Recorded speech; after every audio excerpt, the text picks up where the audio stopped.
You've done the math. You've weighed the 5 constant factors and tallied the 7 considerations. You think you know the battlefield, but Sun Tzu has a warning for you. The moment you think your plan is perfect, it becomes your greatest weakness.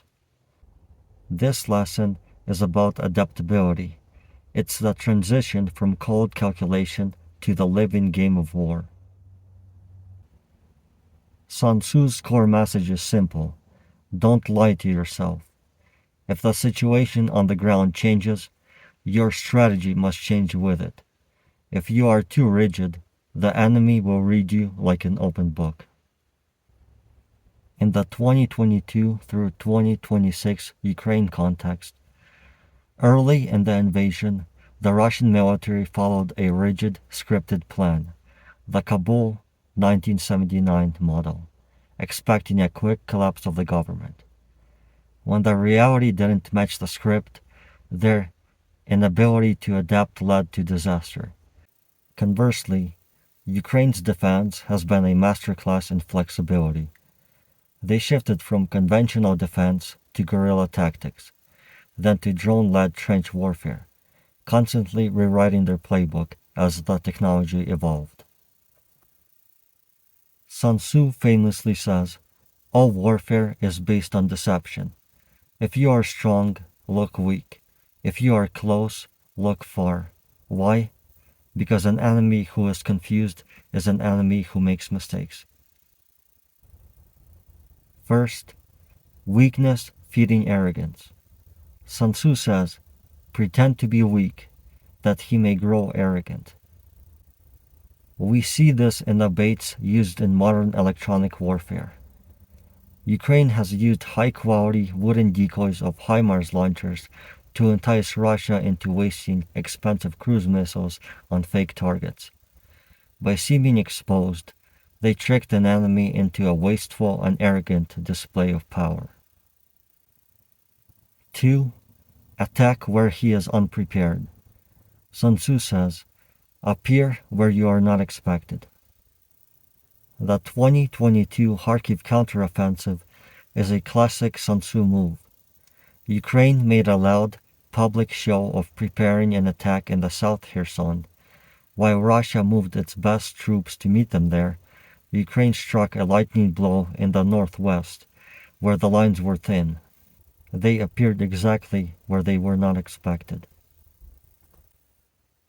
Sun Tzu isn't just attacking soldiers.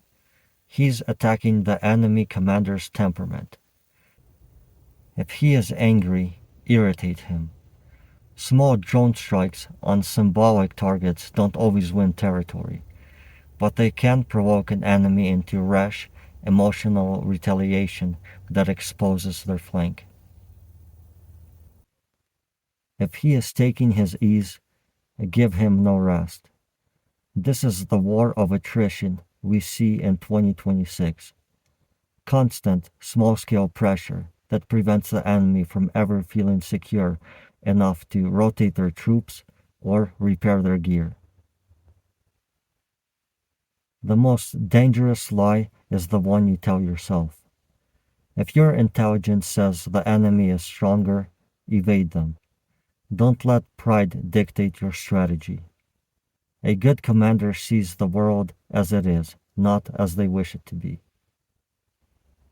In business, in sports, or on the battlefields of Eastern Europe, the winner is rarely the one with the biggest plan A.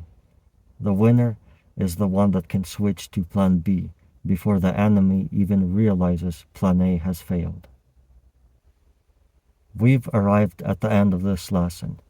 We've moved from the rigid world of rosters and logistics into the fluid, psychological world of adaptability and deception. To close out, let's see how these ancient principles are dictating the pulse of the front lines in March 2026. Sun Tzu's most famous maxim, "All warfare is based on deception," has never been more relevant than in the age of satellites and AI. First, deception by overlord.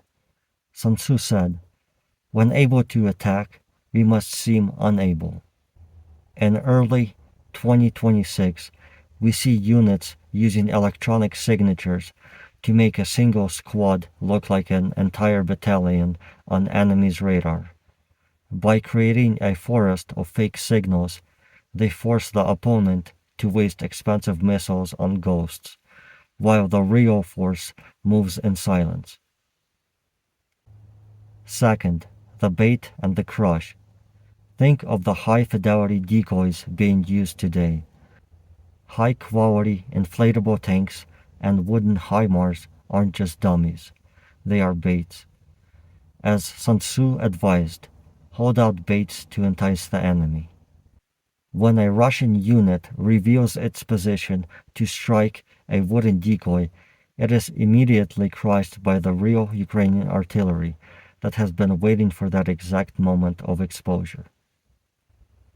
Third, the strategy of irritation.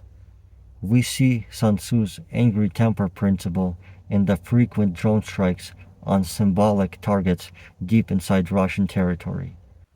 These strikes often have minimal military value, but they irritate the leadership, provoking them into emotional, poorly planned retaliations that expose their own strategic weaknesses. The war tip for this lesson is perhaps the most important in the entire art of war. Never lie to yourself. As of March 2026, the side that is winning is the one that admits when the plan has failed.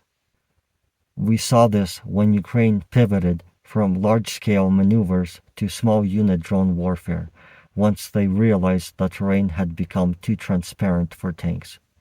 They didn't stick to plan A that was no longer working. They adapted. Sun Tzu tells us to attack him where he is unprepared, appear where you are not expected. In a world where everyone is watching, the only way to be unexpected is to master the art of deception. And remember, a commander who is flexible is a commander who survives. A commander who is rigid is simply a target.